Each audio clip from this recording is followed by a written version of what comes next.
Punjabi radio USA ਸੁਣ ਰਹੇ ਸਾਰੇ ਹੀ ਮਾਣਯੋਗ ਅਤੇ ਸਤਿਕਾਰ ਸਰੋਤਿਆਂ ਨੂੰ ਪਿਆਰ ਸਤਿਕਾਰ ਸਹਿਤ ਨਿੱਘੀ ਜਿਹੀ ਸਤਿ ਸ੍ਰੀ ਅਕਾਲ। ਸਭ ਨੂੰ ਜੀ ਨੂੰ ਆਖਦੇ ਹਾਂ।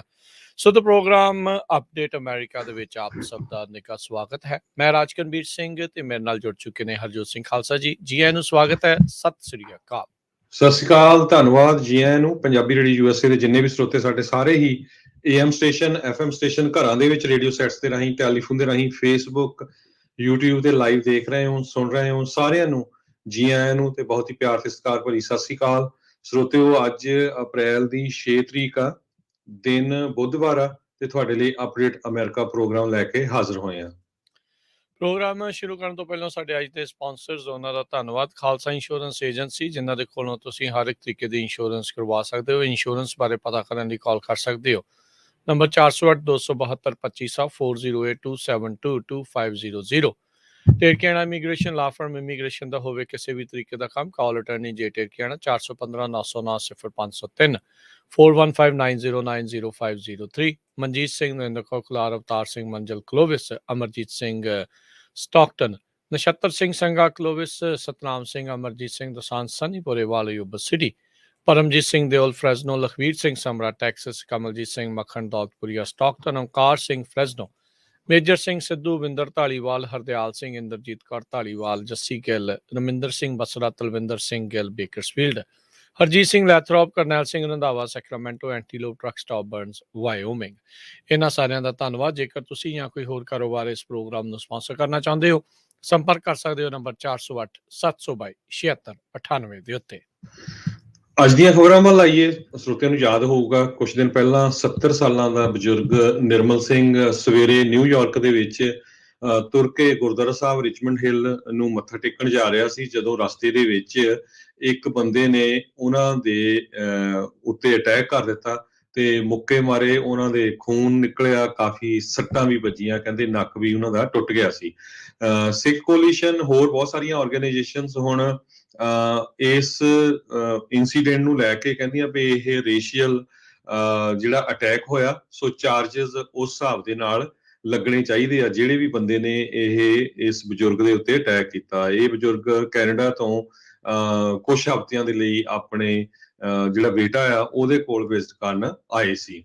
ਨਿਊਯਾਰਕ ਦੇ ਗਵਰਨਰ ਕੈਥੀ ਹੌਚਲ ਨੇ ਵੀ ਟਵੀਟ ਕੀਤਾ ਇਸ ਜਿਹੜਾ ਇਨਸੀਡੈਂਟ ਆ ਉਹਦੇ ਸੰਬੰਧ ਦੇ ਵਿੱਚ। ਉਹਨਾਂ ਨੇ ਇਹ ਕਿਹਾ ਵੀ ਹੇਟ ਕ੍ਰਾਈਮ ਫੋਰਸ ਅਸਿਸਟ ਕਰੂਗੀ ਨਿਊਯਾਰਕ ਦੀ ਪੁਲਿਸ ਡਿਪਾਰਟਮੈਂਟ ਨੂੰ, ਤੇ ਉਹਨਾਂ ਨੇ ਕਿਹਾ ਵੀ ਮੇਰੇ ਜਿਹੜਾ ਹਮਦਰਦੀ ਬਹੁਤ ਆ ਇਸ ਬਜ਼ੁਰਗ ਦੇ ਲਈ ਤੇ ਸਿੱਖ ਕਮਿਊਨਿਟੀ ਦੇ ਲਈ ਇਦਾਂ ਦੀ ਜਿਹੜੀ ਇਨਸੀਡੈਂਟ ਹੋਣੀ ਨਹੀਂ ਚਾਹੀਦੀ ਸੀ। ਨਿਊਯਾਰਕ ਦੀ ਅਟਾਰਨੀ ਜਨਰਲ ਲਟੀਸ਼ੀਆ ਜੇਮਸ, ਉਹਨਾਂ ਨੇ ਵੀ ਇਸ ਅਟੈਕ ਦੇ ਉੱਤੇ ਟਵੀਟ ਕਰਕੇ ਕਿਹਾ ਵੀ ਸਿੱਖ ਕਮਿਊਨਿਟੀ ਦੇ ਮੈਂਬਰ ਨੂੰ ਅਸੌਲਟ ਕਰਨਾ ਇਹ ਜਿਹੜਾ ਆ ਬਹੁਤ ਮਾੜੀ ਗੱਲ ਹੈਗੀ ਆ। ਇਹ ਇਕੱਲਾ ਅਟੈਕ ਇੱਕ ਬਜ਼ੁਰਗ ਦੇ ਉੱਤੇ ਨਹੀਂ ਹੋਇਆ, ਪੂਰੇ ਨਿਊਯਾਰਕਰਸ ਦੇ ਉੱਤੇ ਹੋਇਆ ਹੈਗਾ ਆ।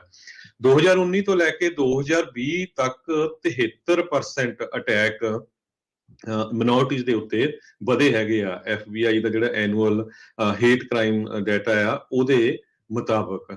ਤੇ ਅੱਜ ਪੁਲਿਸ ਨੇ ਇੱਕ ਪਿਕਚਰ ਜਿਹੜੀ ਰਿਲੀਜ਼ ਕੀਤੀ ਹੈਗੀ ਆ, ਜਿਸ ਬੰਦੇ ਨੇ ਬਜ਼ੁਰਗ ਦੇ ਉੱਤੇ ਅਟੈਕ ਕੀਤਾ ਸੀ। ਕਾਲੇ ਮੂਲ ਦਾ ਇਹ ਨੌਜਵਾਨ ਆ ਤੇ ਬਲੂ ਰੰਗ ਦੀ ਉਸਨੇ ਸ਼ਰਟ ਪਾਈ ਹੋਈ ਆ। ਸੋ ਪੁਲਿਸ ਨੇ ਇਹ ਕਿਹਾ ਵੀ ਤੁਸੀਂ ਜਿੱਥੇ ਵੀ ਇਹ ਕਿਸੇ ਨੂੰ ਇਨਫੋਰਮੇਸ਼ਨ ਮਿਲਦੀ ਆ ਇਮੀਡੀਏਟਲੀ ਕੰਟੈਕਟ ਕਰੋ।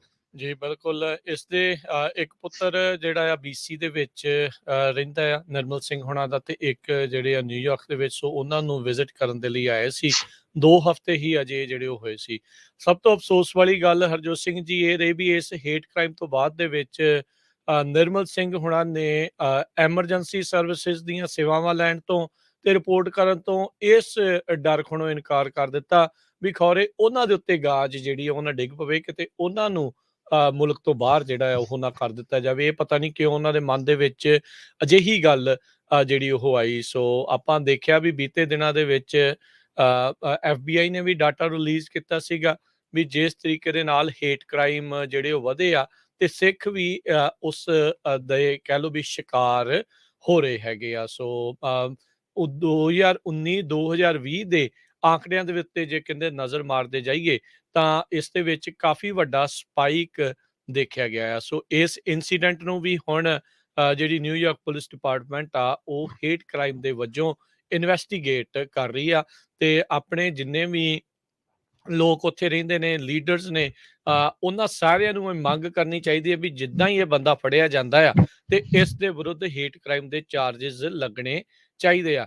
ਨਹੀਂ ਤਾਂ ਯਾਦ ਹੋਣਾ ਹਰਜੋਤ ਸਿੰਘ ਜੀ, ਟ੍ਰੇਸੀ ਵਾਲੀ ਸਾਈਡ ਦੇ ਉੱਤੇ ਇੱਕ ਬਜ਼ੁਰਗ ਨੂੰ ਜੀ ਚਾਕੂ ਜਦੋਂ ਮਾਰਿਆ ਸੀਗਾ, ਉਸ ਤੋਂ ਬਾਅਦ ਦੇ ਵਿੱਚ ਉਸ ਬੰਦੇ ਨੂੰ ਫੜ ਤਾਂ ਲਿਆ ਗਿਆ, ਸਜ਼ਾ ਤਾਂ ਉਹਨੂੰ ਕੀ ਹੋਣੀ ਸੀਗੀ, ਉਸ ਨੂੰ ਜਿਹੜਾ ਉਹ ਛੱਡ ਦਿੱਤਾ ਗਿਆ।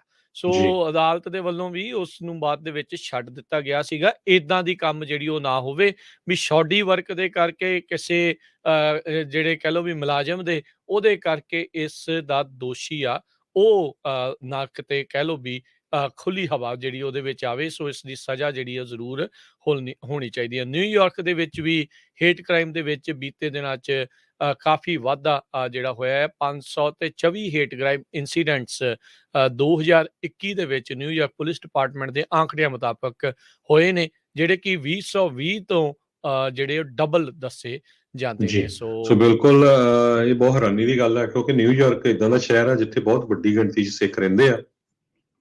ਟੈਕਸੀ ਬਿਜ਼ਨਸ ਹਰ ਇੱਕ ਨੂੰ ਪਤਾ ਵੀ ਸਿੱਖ ਕੌਣ ਹੈਗਾ ਆ। 150 ਦੇ ਕਰੀਬ ਤਾਂ ਪੁਲਿਸ ਆਫੀਸਰਸ ਆ ਨਿਊਯਾਰਕ ਦੇ ਵਿੱਚ ਆਪਣੇ। ਸੋ ਉੱਥੇ ਦੇ ਜਿਹੜੇ ਲੀਡਰਸ ਆ ਜਾਂ ਜਿਹੜੀ ਸਿੱਖ ਕਮਿਊਨਿਟੀ ਆ, ਉਹਨਾਂ ਨੂੰ ਪ੍ਰੈਸ ਕਾਨਫਰੰਸ ਕਰਕੇ ਪੂਰੀ ਫੋਟੋ ਰਿਲੀਜ਼ ਕਰਕੇ ਸਾਰੀ ਮੀਡੀਆ ਸਾਹਮਣੇ ਦੱਸਣਾ ਚਾਹੀਦਾ ਵੀ ਇਦਾਂ ਦੇ ਬੰਦੇ ਜਿਹੜੇ ਆ ਉਹ ਇਮੀਡੀਏਟਲੀ ਫੜਨੇ ਚਾਹੀਦੇ ਆ। ਤੁਸੀਂ ਮੈਂ ਤਾਂ ਹੈਰਾਨੀ ਦੀ ਗੱਲ ਆ, ਪੂਰੀ ਦੁਨੀਆ 'ਚ ਤੁਸੀਂ ਈਵਨ ਅੱਜ ਵੀ ਗੂਗਲ ਦੇ ਉੱਤੇ ਲੰਗਰ ਸ਼ਬਦ ਗੂਗਲ ਕਰ ਲਓ, ਪਿਛਲੇ ਹਫ਼ਤੇ 'ਚ ਪਤਾ ਨਹੀਂ ਕਿੰਨੀਆਂ ਕੁ ਨਿਊਜ਼ ਤੁਹਾਨੂੰ ਮਿਲ ਜਾਣਗੀਆਂ ਪੂਰੇ ਦੁਨੀਆ 'ਚ ਵੀ ਕਿੱਥੇ ਸਿੱਖ ਜਿਹੜੇ ਆ ਲੰਗਰ ਲਾ ਰਹੇ ਆ। ਤੇ ਨਾਲ ਹੀ ਇਹ ਹੁੰਦਾ ਆ ਵੀ ਜਿੱਥੇ ਲੰਗਰ ਲਾ ਰਹੇ ਆ ਉਹ ਤੁਹਾਨੂੰ ਪੁੱਛਦੇ ਨਹੀਂ ਵੀ ਤੁਹਾਡਾ ਧਰਮ ਕੀ ਆ ਤੇ ਤੁਸੀਂ ਕਿਉਂ ਆਏ ਆ। ਕਹਿੰਦੇ ਵੀ ਜਦੋਂ ਲੰਗਰ ਛਕ ਕੇ ਵੀ ਜਾਣ ਵਾਲੇ ਵੀ ਹੁੰਨੇ, ਉਹ ਕਦੇ ਕਹਿੰਦੇ ਨਹੀਂ ਵੀ ਅਸੀਂ ਕੌਣ ਆ, ਸਾਡਾ ਧਰਮ ਆ ਤੇ ਸਾਡਾ ਧਰਮ ਕੀ ਕਹਿੰਦਾ ਆ। ਸੋ ਇੱਕੋ ਇੱਕ ਮਿਸਾਲ ਆ ਦੁਨੀਆ 'ਚ। ਪਰ ਸਾਡੇ 'ਚ ਕਈ ਬੰਦੇ ਆ ਥੋੜੇ ਜਿਹੇ ਲਾਲਚ ਪਿੱਛੇ ਉਹ ਕਨਵਰਟ ਵੀ ਹੋ ਜਾਂਦੇ ਆ।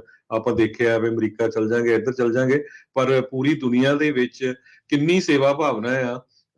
ਇੱਕ ਫਲੋਰੀਡਾ ਤੋਂ ਨਿਊਜ਼ ਆ ਰਹੀ ਆ, ਫਲੋਰੀਡਾ ਦੇ ਵਿੱਚ ਸੈਮੀਨੋਲ ਕਾਉਂਟੀ ਦੇ ਵਿੱਚ ਸਿੱਖ ਰਾਈਡਰਸ ਆਫ ਅਮਰੀਕਾ ਨੇ ਇੱਕ ਉਹਨਾਂ ਨੇ ਇਵੈਂਟ ਆਰਗੇਨਾਈਜ਼ ਕੀਤੀ, ਜਿਹਦੇ ਵਿੱਚ ਉਹਨਾਂ ਨੇ ਕਿਹਾ ਵੀ ਯੂਕਰੇਨ ਦੇ ਵਿੱਚ ਜੋ ਕਤਲੇਆਮ ਹੋ ਰਿਹਾ ਰਸ਼ੀਆ ਦੇ ਕਾਮਰੇਡਾਂ ਵੱਲੋਂ, ਸੋ ਯੂਕਰੇਨ ਨੂੰ ਫਾਈਨੈਂਸ਼ੀਅਲ ਹੈਲਪ, ਪੈਸੇ ਇਕੱਠੇ ਕਰਨ ਦੇ ਲਈ। ਸੋ ਉੱਥੇ ਜਿਹੜੀ ਹਾਰਲੇ ਡੇਵਿਡਸਨ ਡੀਲਰਸ਼ਿਪ ਸੈਨਫੋਰਡ ਔਰਲੈਂਡੋ ਦੇ ਵਿੱਚ ਆ, ਉਹਨਾਂ ਨੇ ਵੀ ਉਹਨਾਂ ਦਾ ਸਾਥ ਦਿੱਤਾ ਤੇ ਹੋਰ ਸਿੱਖ ਆਰਗੇਨਾਈਜੇਸ਼ਨਸ ਨੇ ਵੀ।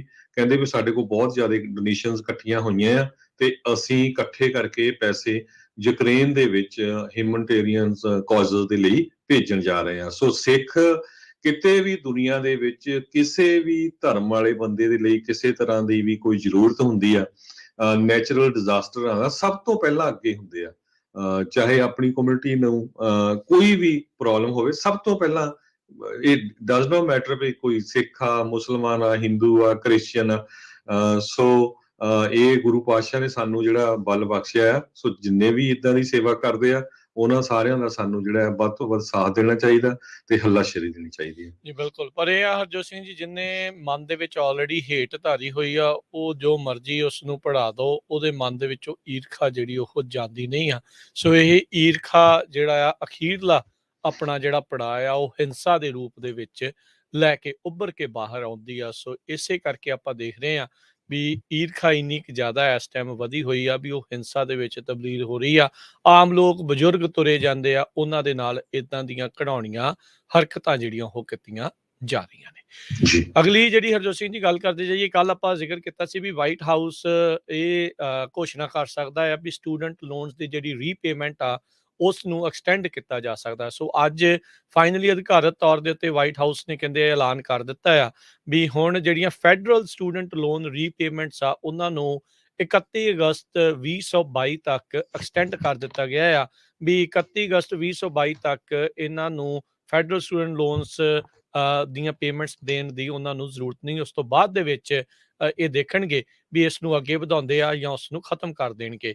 ਇਹ ਮੋਰੀਟੋਰੀਅਮ 1 ਮਈ ਨੂੰ ਖਤਮ ਹੋਣਾ ਸੀਗਾ, ਜਿਸ ਦੇ ਕਰਕੇ ਮਿਲੀਅਨਸ ਆਫ ਸਟੂਡੈਂਟ ਲੋਨ ਦੇ ਜਿਹੜੇ ਡੈਟ ਦੇ ਵਿੱਚ ਨੇ ਉਹਨਾਂ ਨੂੰ ਪੇਮੈਂਟਸ ਦੇਣੀਆਂ ਸ਼ੁਰੂ ਕਰਨੀਆਂ ਪੈਣਗੀਆਂ, ਪਰ ਉਹ ਉਹਨੂੰ ਹੁਣ ਕੁਝ ਮਹੀਨੇ ਹੋਰ ਵਧਾ ਕੇ 31 ਅਗਸਤ 2022 ਤੱਕ ਕਰ ਦਿੱਤਾ ਗਿਆ ਹੈਗਾ ਆ। ਸੋ ਬਾਈਡਨ ਹੁਣਾਂ ਨੇ ਇਸ ਦੇ ਬਾਰੇ ਜਿਹੜੀ ਆ ਉਹ ਜਾਣਕਾਰੀ ਦਿੱਤੀ ਸੀ। ਕਹਿੰਦੇ ਵੀ ਇਸ ਪੌਜ਼ ਨੂੰ ਐਕਸਟੈਂਡ ਕਰਨ ਦਾ ਇਹੀ ਕਾਰਨ ਆ ਵੀ ਜਿਹੜੇ ਅਮਰੀਕੀ ਲੋਕ ਨੇ ਉਹ ਥੋੜਾ ਸੁੱਖ ਦਾ ਸਾਹ ਥੋੜਾ ਚਿਰ ਹੋਰ ਲੈ ਸਕਣ। ਪੈਨੇਡੈਮਿਕ ਦੇ ਕਰਕੇ ਜਿਹੜੀ ਸਮੱਸਿਆ ਆਈ ਆ ਉਸ ਤੋਂ ਰਿਕਵਰ ਤੇ ਰੀਬਿਲਡ ਕਰਨ ਦਾ ਮੌਕਾ ਮਿਲੂਗਾ। ਸੋ ਉਹਨਾਂ ਨੇ ਕਹਿੰਦੇ ਵੀ ਐਡੀਸ਼ਨਲ ਟਾਈਮ ਦੇ ਨਾਲ ਜਿਹੜੇ ਬੋਰਵਰਸ ਹੈਗੇ ਆ ਉਹਨਾਂ ਨੂੰ ਫਾਈਨੈਂਸ਼ੀਅਲ ਸਿਕਿਉਰਿਟੀ ਹਾਸਲ ਕਰਨ ਦੇ ਵਿੱਚ ਕਾਮਯਾਬੀ ਹੋਊਗੀ ਤੇ ਡਿਪਾਰਟਮੈਂਟ ਆਫ ਐਜੂਕੇਸ਼ਨ ਆ ਉਹ ਹਮੇਸ਼ਾ ਕੋਸ਼ਿਸ਼ ਕਰਦਾ ਰਹੇਗਾ ਵੀ ਜਿਹੜੇ ਸਟੂਡੈਂਟ ਲੋਨ ਪ੍ਰੋਗਰਾਮਸ ਆ ਉਹਨਾਂ ਨੂੰ ਕਿਸ ਤਰੀਕੇ ਦੇ ਨਾਲ ਹੋਰ ਬਿਹਤਰ ਕੀਤਾ ਜਾਵੇ। ਇਸ ਦੇ ਨਾਲ ਕਹਿੰਦੇ ਵੀ 37 ਮਿਲੀਅਨ ਸਟੂਡੈਂਟ ਲੋਨ ਲਏ ਜਿਹੜੇ ਲੋਕ ਆ ਉਹ ਉਹਨਾਂ ਨੂੰ ਥੋੜ੍ਹੀਆਂ ਜਿਹੜੀਆਂ ਪੇਮੈਂਟਸ ਆ ਦੇਣ ਤੋਂ ਜਿਹੜੇ ਉਹਨਾਂ ਨੂੰ ਰੋਕਿਆ ਗਿਆ ਆ ਵੀ ਅਜੇ ਤੁਸੀਂ ਹਾਲ ਦੀ ਘੜੀ ਰੋਕੋ। ਜੇ ਕੋਈ ਦੇਣਾ ਚਾਹੁੰਦਾ ਦੇ ਵੀ ਸਕਦਾ, ਉਹਨਾਂ ਦੀ ਆਪਣੀ ਮਰਜ਼ੀ ਆ। ਕਹਿੰਦੇ $195 ਬਿਲੀਅਨ ਇਹਦੇ ਨਾਲ ਬੋਰੋਵਰਸ ਦਾ ਸੇਵ ਹੋਣਾ ਹੈ ਇਸ ਮੋਰੀਟੋਰੀਅਮ ਦਾ ਜਿਹੜਾ ਅਪ੍ਰੈਲ ਤੋਂ ਇਹ ਚੱਲ ਰਿਹਾ ਹੈਗਾ ਆ। ਜੀ, ਅਗਲੀ ਖਬਰ ਵੱਲ ਚਲੀਏ। ਸਟਾਕ ਮਾਰਕੀਟ ਨੂੰ ਲੈ ਕੇ ਅੱਜ ਫਿਰ ਸਟਾਕ ਮਾਰਕੀਟ ਥੱਲੇ ਨੂੰ ਬਹੁਤ ਜਾ ਰਹੀ ਆ।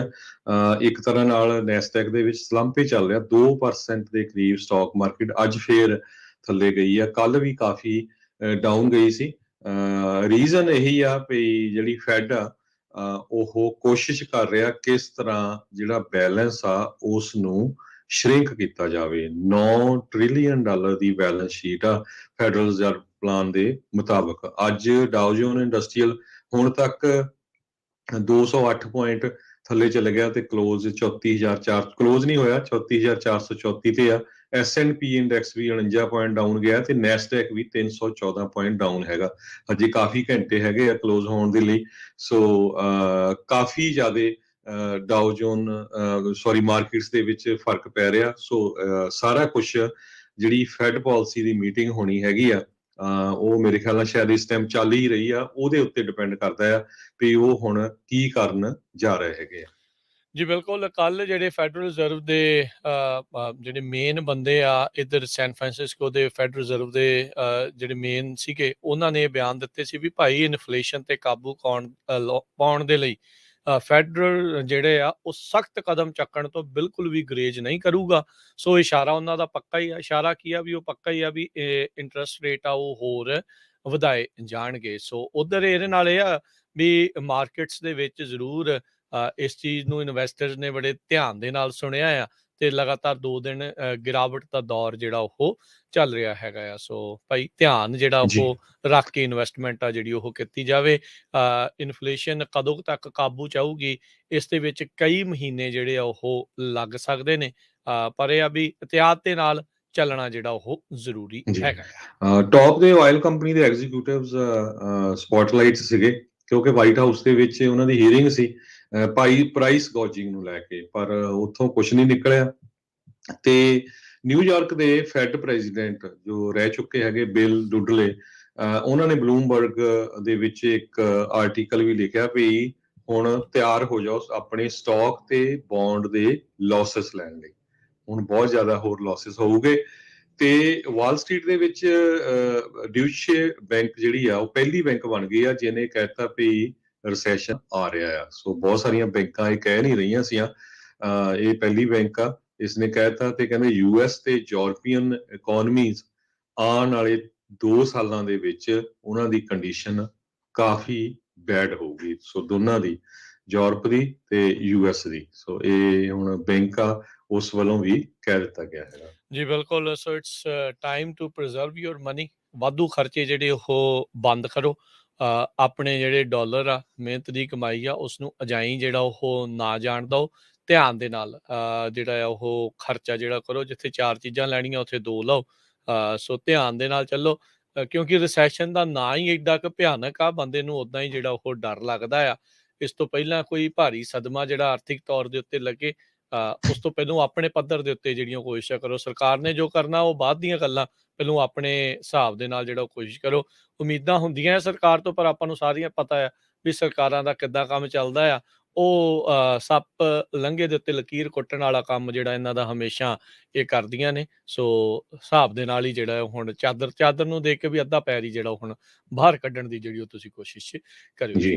ਜੀ। ਸੋ ਅਗਲੀ ਖਬਰ ਵੱਲ ਚੱਲੀਏ। ਜਿਹੜੀ ਯੂਐਸ ਗਵਰਨਮੈਂਟ ਆ, ਉਹਨਾਂ ਨੇ ਪੁਟਿਨ ਦੀਆਂ 2 ਜਿਹੜੀਆਂ ਬੇਟੀਆਂ ਆ, ਉਹਨਾਂ ਦੀਆਂ ਇਨਵੈਸਟਮੈਂਟ ਦੇ ਉੱਤੇ ਵੀ ਸੈਂਕਸ਼ਨਸ ਲਾ ਦਿੱਤੀਆਂ ਹੈਗੀਆਂ ਆ। ਅੱਜ ਯੂਐਸ ਨੇ ਅਨਾਉਂਸ ਕੀਤਾ ਵੀ 2 ਅਡਲਟ ਡਾਟਰਸ ਹੈਗੀਆਂ ਆ ਰਸ਼ੀਆ ਦੇ ਪ੍ਰੈਜ਼ੀਡੈਂਟ ਵਲਾਡੀਮੀਰ ਪੁਟਿਨ ਦੀਆਂ, ਕੈਟਰੀਨਾ ਤਿਖਨੋਵਾ ਤੇ ਮਰੀਆ ਪੁਟੀਨਾ। ਇਹ ਦੋਨੋਂ ਹੀ ਦੀ ਏਜ 30s ਦੇ ਵਿੱਚ ਹੈਗੀ ਆ। ਯੂਜ਼ਲੀ ਤੁਸੀਂ ਕਦੇ ਵੀ ਪਬਲਿਕ ਲਾਈਫ 'ਚ ਉਹਨਾਂ ਨੂੰ ਨਹੀਂ ਦੇਖਦੇ, ਤੇ ਕਦੇ ਵੀ ਉਹ ਉਹਨਾਂ ਦਾ ਐਜ਼ ਏ ਫਾਦਰ ਨਾਮ ਹੀ ਨਹੀਂ ਮੈਂਸ਼ਨ ਕੀਤਾ ਜਾਂਦਾ।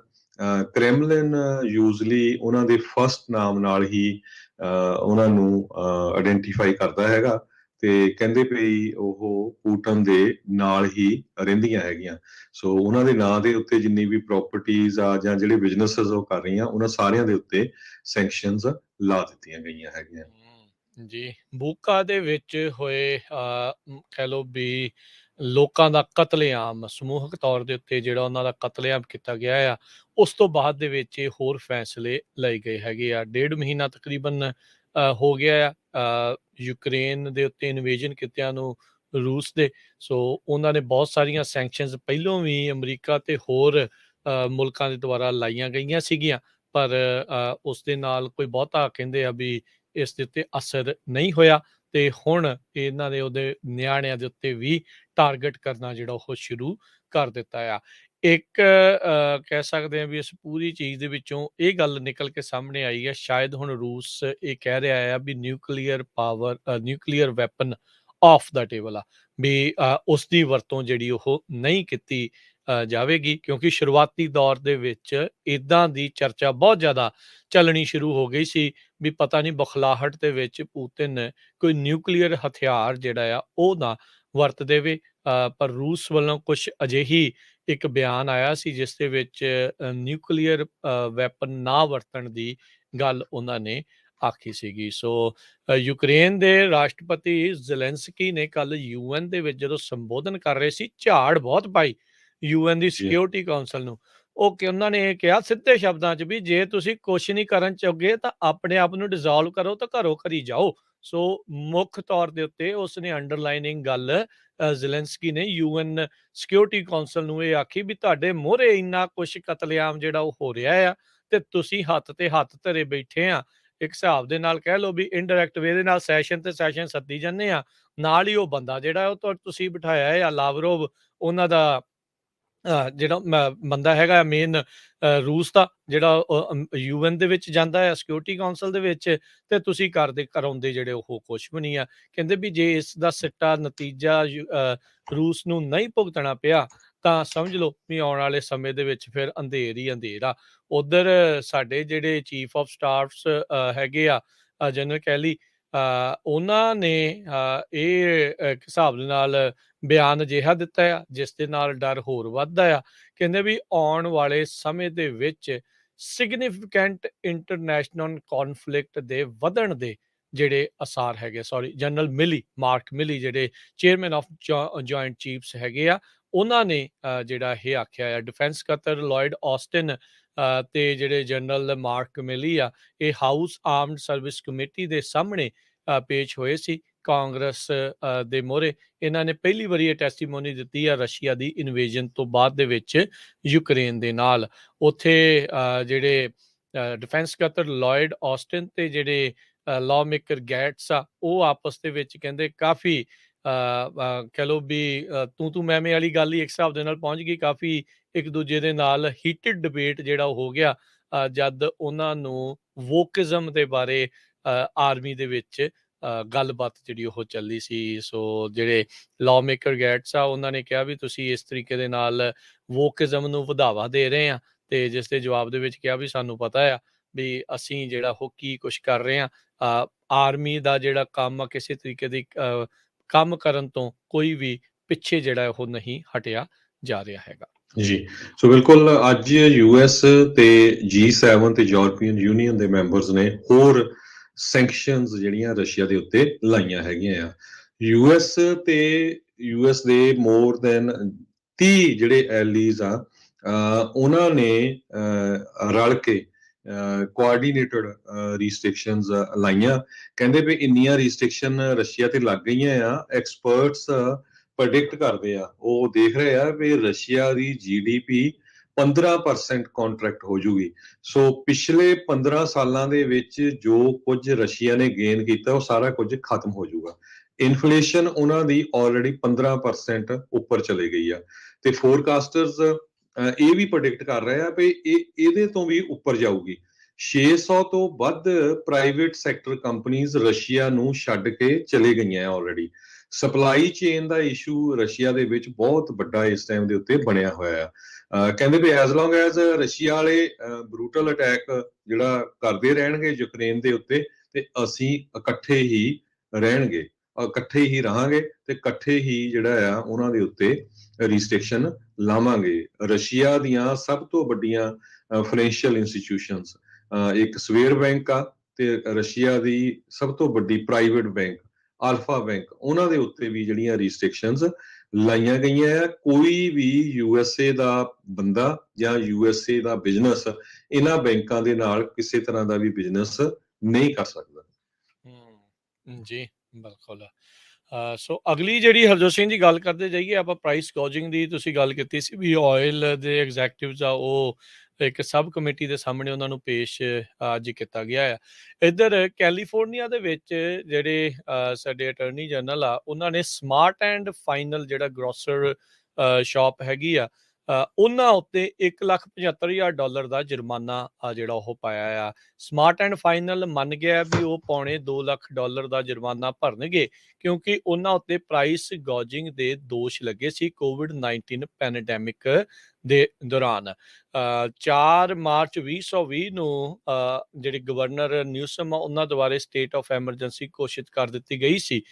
ਪ੍ਰੋਸੀਕਿਊਟਰਸ ਨੇ ਕਿਹਾ ਵੀ ਸਮਾਰਟ ਐਂਡ ਫਾਈਨਲ ਦੇ ਦੁਆਰਾ ਜਿਹੜੇ ਐਗ ਦੇ ਪ੍ਰਾਈਸ ਆ, ਆਂਡਿਆਂ ਦੇ ਜਿਹੜਾ ਭਾਅ ਆ ਉਸ ਨੂੰ ਪ੍ਰਾਈਸ ਗੌਜ ਕੀਤਾ ਗਿਆ, ਉਹ ਜ਼ਿਆਦਾ ਵਧਾ ਕੇ ਉਹਨਾਂ ਨੇ ਵੇਚਿਆ। ਸੋ ਉਹਨਾਂ ਨੇ ਕਿਹਾ, ਅਟਾਰਨੀ ਜਨਰਲ ਰੌਬ ਬੋਂਟਾ ਨੇ ਕਿਹਾ ਵੀ ਜਦੋਂ ਪੈਂਡੈਮਿਕ ਚੱਲ ਰਿਹਾ ਸੀ ਉਦੋਂ ਹਾਰਡ ਵਰਕਿੰਗ ਪਰਿਵਾਰ ਫੈਮਲੀਜ਼ ਆ ਉਹਨਾਂ ਦਾ ਇਹਨਾਂ ਨੇ ਗਲਤ ਐਡਵਾਂਟੇਜ ਜਿਹੜਾ ਉਹ ਚੱਕਿਆ ਆ, ਇਹ ਅਨਅਸੈਪਟੇਬਲ ਆ। ਸੋ ਇਸ ਲਈ ਇਹਨਾਂ ਦੇ ਖਿਲਾਫ ਇਹਨਾਂ ਨੇ ਕਾਰਵਾਈ ਕੀਤੀ ਹੈਗੀ ਆ। ਸੋ ਕੈਲੀਫੋਰਨੀਆ ਲਾ ਇਹ ਕਹਿੰਦਾ ਆ ਵੀ ਜਦੋਂ ਵੀ ਕੋਈ ਐਮਰਜੈਂਸੀ ਡੈਕਲੇਰੇਸ਼ਨ ਹੁੰਦੀ ਆ ਤਾਂ ਇਹ ਇਨਲੀਗਲ ਹੁੰਦਾ ਆ ਵੀ ਜਿਹੜੇ 30 ਡੇਜ਼ ਐਮਰਜੈਂਸੀ ਡਿਕਲੇਅਰ ਕਰਨ ਤੋਂ ਬਾਅਦ ਦੇ ਵਿੱਚ ਵੀ ਪ੍ਰਾਈਸਿਸ ਜਿਹੜੇ ਕਿਸੇ ਵੀ ਗੁੱਡਸ ਦੇ ਉੱਤੇ ਆ ਉਸ ਨੂੰ ਵਧਾਉਣਾ 10% ਤੋਂ ਵੱਧ ਜੇ ਪ੍ਰਾਈਸ ਤੁਸੀਂ ਕਿਸੇ ਫੂਡ ਦੇ ਜਾਂ ਨੈਸੈਸਿਟੀਜ਼ ਜਾਂ ਗੁੱਡਸ ਦੇ ਵਧਾਉਂਦੇ ਆ ਤਾਂ ਉਹ ਗੈਰ ਕਾਨੂੰਨੀ ਹੁੰਦਾ ਹੈ। ਸੋ ਉਸ ਦੇ ਤਹਿਤ ਜੇ ਉਹਨਾਂ ਨੂੰ ਕੋਈ ਸ਼ਿਕਾਇਤਾਂ ਜਾਂਦੀਆਂ ਜਾਂ ਪਤਾ ਲੱਗਦਾ ਆ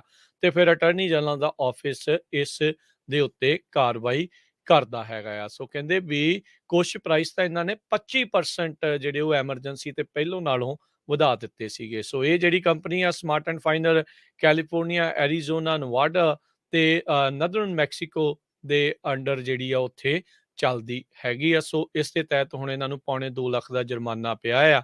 ਇੱਦਾਂ ਦੇ ਹਰਜੋਤ ਸਿੰਘ ਜੀ ਬਹੁਤ ਸਾਰੇ ਜਿਹੜੇ ਕਹਿ ਸਕਦੇ ਆ ਵੀ ਰੀਟੇਲਰਸ ਆ ਜਾਂ ਗਰੋਸਰਸ ਆ, ਸ਼ਾਪਸ ਆ, ਉਹਨਾਂ ਉੱਤੇ ਲੋਕਾਂ ਨੇ ਦੋਸ਼ ਲਾਏ ਸੀਗੇ। ਇਹ ਦੱਸਦੇ ਜਾਈਏ ਅੱਜ ਵੀ ਕਈ ਲੋਕ ਸ਼ਿਕਾਇਤ ਜਿਹੜੇ ਉਹ ਕਰਦੇ ਯਾਰ ਚੀਜ਼ਾਂ ਜਿਹੜੀਆਂ ਹੱਦੋਂ ਵੱਧ ਮਹਿੰਗੀਆਂ ਹੋਈ ਜਾਂਦੀਆਂ ਆ।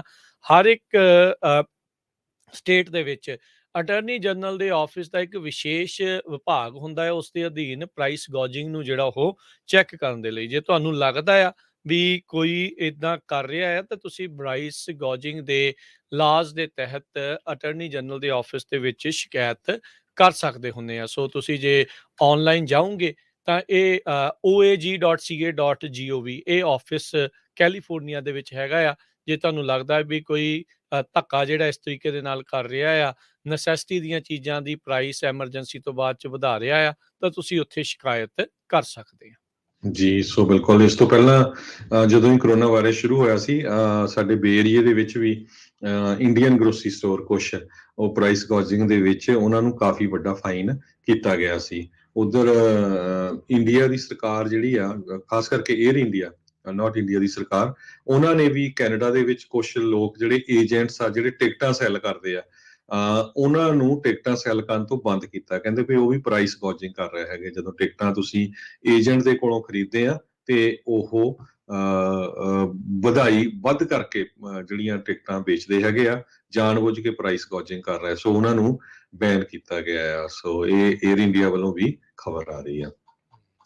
ਤੇ ਅਗਲੀ ਖਬਰ ਵੱਲ ਚੱਲੀਏ। ਰਾਜਕਨਵੀਰ ਸਿੰਘ ਜੀ, ਸੈਕਰਾਮੈਂਟੋ ਤੋਂ ਆ ਰਹੀ ਹੈ। ਸੈਕਰਾਮੈਂਟੋ ਦੇ ਵਿੱਚ ਸਾਰਿਆਂ ਨੂੰ ਪਤਾ ਹੈ ਵੀ ਕਿਸ ਹਿਸਾਬ ਦੇ ਨਾਲ 6 ਬੰਦਿਆਂ ਦੀ ਮੌਤ ਹੋਈ, ਉਸੇ ਮਾਸ ਸ਼ੂਟਿੰਗ ਹੋਈ, ਤੇ ਉਹਦੇ ਸਬੰਧ ਦੇ ਵਿੱਚ 2 ਬੰਦਿਆਂ ਨੂੰ ਅਰੈਸਟ ਕੀਤਾ ਗਿਆ ਸੀ। ਅੱਜ ਤੀਜਾ ਇੱਕ ਹੋਰ ਸਸਪੈਕਟ ਅਰੈਸਟ ਕੀਤਾ ਹੈ। ਸੋ ਇੰਨਾ ਮਾੜਾ ਸਿਸਟਮ ਆ ਇੱਥੇ ਦਾ ਜਿਹੜਾ ਕੋਰਟ ਦਾ, ਜਿਹੜਾ ਇਸ ਤੀਜੇ ਬੰਦੇ ਨੂੰ ਅਰੈਸਟ ਕੀਤਾ ਗਿਆ ਆ, ਇਸ ਨੂੰ ਸਨ 2018 ਚ 10 ਸਾਲ ਦੀ ਸਜ਼ਾ ਹੋਈ ਸੀ, ਡੋਮੈਸਟਿਕ ਵਾਇਲੈਂਸ ਤੇ assault with great ਬੋਡਲੀ injury. So assault ਕਰਕੇ, ਪਰ ਇਸ ਨੂੰ ਰਿਲੀਜ਼ ਕਰ ਦਿੱਤਾ ਗਿਆ, ਜੇਲ੍ਹ ਦੇ ਵਿੱਚੋਂ ਪਹਿਲਾਂ ਹੀ ਛੱਡ ਦਿੱਤਾ ਗਿਆ ਸੀ। ਹਜੇ ਕੁਛ ਥੋੜੇ ਮਹੀਨੇ ਹੀ ਹੋਏ ਸੀ ਇਸ ਨੂੰ ਛੱਡੇ ਨੂੰ, ਤੇ ਇਸ ਨੇ ਮੁੜ ਕੇ ਆ ਕੇ ਸਮਾਈਲੀ ਮਾਰਟਨ ਨਾਮ ਦੇ ਬੰਦੇ ਨੇ ਦੁਆਰਾ ਕੀ ਫੇਰ ਜਿਹੜੀ ਆ ਅੰਨੇਵਾਹ ਗੋਲੀਆਂ ਚਲਾਈਆਂ, ਜਿੱਥੇ 6 ਜਾਣਿਆਂ ਦੀ ਮੌਤ ਹੋ ਗਈ ਤੇ 12 ਜਾਣੇ ਫੱਟੜ ਹੋ ਗਏ ਹੈਗੇ ਆ। ਸੋ ਇਹ ਜਿਹੜਾ ਸਿਸਟਮ ਆ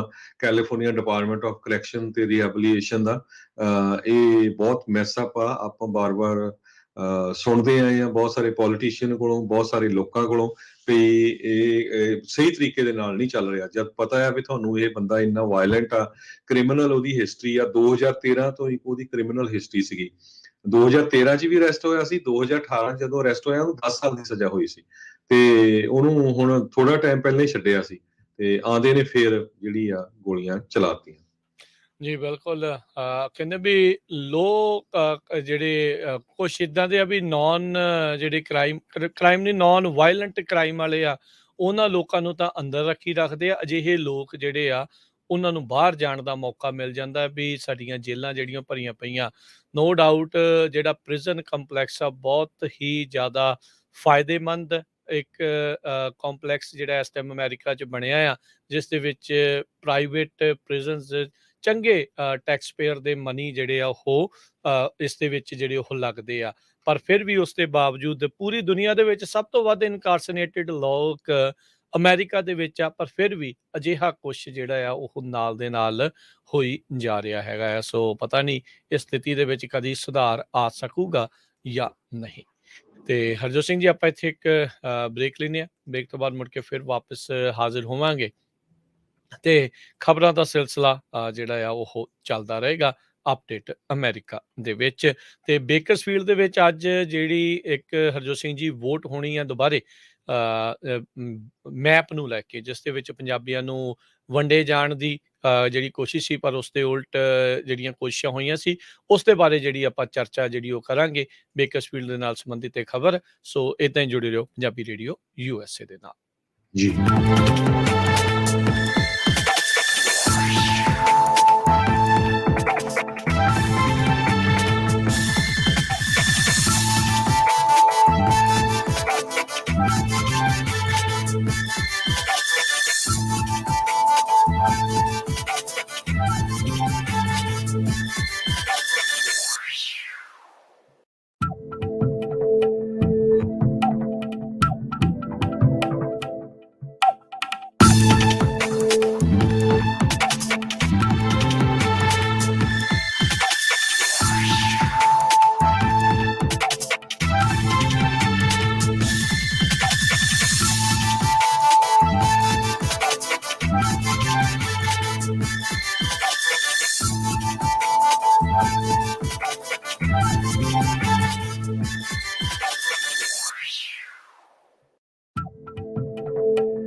ਪੰਜਾਬੀ ਰੇਡੀਓ USA ਸੁਣ ਰਹੇ ਸਾਰੇ ਹੀ ਮਾਣਯੋਗ ਅਤੇ ਸਤਿਕਾਰਤ ਸਰੋਤਿਆਂ ਨੂੰ ਪਿਆਰ ਸਤਿਕਾਰ ਸਹਿਤ ਨਿੱਘੀ ਜਿਹੀ ਸਤਿ ਸ੍ਰੀ ਅਕਾਲ। ਸਭ ਨੂੰ ਜੀ ਆਇਆਂ ਨੂੰ ਆਖਦੇ ਹਾਂ। ਹਰਜੋਤ ਸਿੰਘ ਖਾਲਸਾ ਜੀ, ਸਵਾਗਤ ਹੈ। ਸਤਿ ਸ੍ਰੀ ਅਕਾਲ ਜੀ। ਸਤਿ ਸ਼੍ਰੀ ਅਕਾਲ, ਧੰਨਵਾਦ ਜੀ ਆਇਆਂ ਨੂੰ ਜੀ। ਤੇ ਹਰਜੋਤ ਸਿੰਘ ਜੀ ਆਪਣੇ ਨਾਲ ਇਸ ਟਾਈਮ ਨੈਨਦੀਪ ਸਿੰਘ ਅਤੇ ਮਨਪ੍ਰੀਤ ਕੌਰ ਜਿਹੜੇ ਉਹ ਜੁੜ ਚੁੱਕੇ ਨੇ। ਬੇਕਰਸਫੀਲਡ ਦੇ ਵਿੱਚ ਜਿਹੜੇ ਮੈਪਸ ਨੂੰ ਲੈ ਕੇ ਪਿਛਲੇ ਕਈ ਹਫ਼ਤਿਆਂ ਤੋਂ ਮਹੀਨਿਆਂ ਤੋਂ ਜਿਹੜੀ ਗੱਲਬਾਤ ਚੱਲ ਰਹੀ ਆ ਉਸ ਦੇ ਬਾਰੇ ਜਿਹੜੀ ਲੇਟੈਸਟ ਅਪਡੇਟ ਆਪਣੇ ਨਾਲ ਸਾਂਝੀ ਕਰਨਗੇ ਨੈਨਦੀਪ ਸਿੰਘ ਜੀ, ਮਨਪ੍ਰੀਤ ਕੌਰ ਜੀ, ਸਵਾਗਤ ਹੈ। ਵਾਹਿਗੁਰੂ ਜੀ ਕਾ ਖਾਲਸਾ, ਵਾਹਿਗੁਰੂ ਜੀ ਕੀ ਫਤਿਹ। ਵਾਹਿਗੁਰੂ ਜੀ ਕੀ ਫਤਿਹ। ਸੋ ਮਨਪ੍ਰੀਤ ਜੀ, ਕੀ ਲੇਟੈਸਟ ਅਪਡੇਟ ਹੈਗੀ ਆ ਇਸ ਮੈਪ ਦੇ ਜਿਹੜੇ ਆ ਮਸਲੇ ਆ ਉਸ ਨੂੰ ਲੈ ਕੇ? ਅੱਜ ਕੀ ਫਾਈਨਲ ਵੋਟ ਆ ਜਾਂ ਸੈਕਿੰਡ ਲਾਸਟ ਵੋਟ ਆ? ਕੀ ਹੈਗਾ ਜੀ ਅੱਜ ਜਿਹੜਾ ਸਿਟੀ ਹਾਲ 'ਚ ਜੋ ਹੋਣਾ ਹੈ?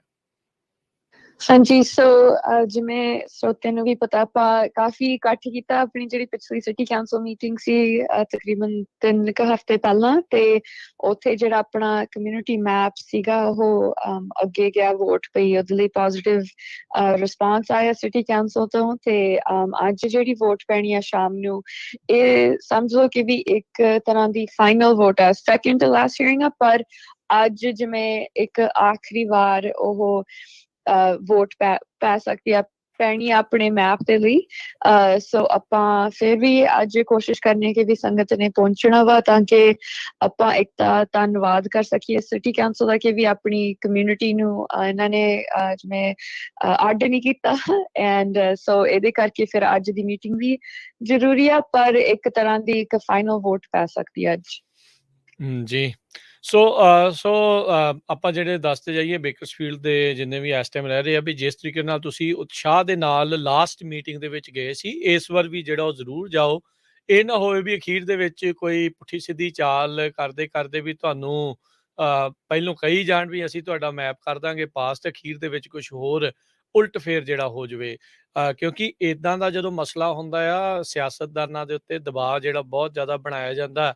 ਬਹੁਤ ਸਾਰੇ ਲੋਕ, ਬਹੁਤ ਸਾਰੇ ਸਿਆਸਤਦਾਨ ਖੁਦ ਵੀ ਜਿਹੜਾ ਆ ਇਹਨਾਂ ਚੀਜ਼ਾਂ 'ਚ ਇੱਕ ਵਾਰੀ ਸਪੋਰਟ ਕਰਕੇ ਪਿੱਛੇ ਵੀ ਜਿਹੜਾ ਉਹ ਹਟ ਸਕਦੇ ਹੁੰਦੇ ਆ।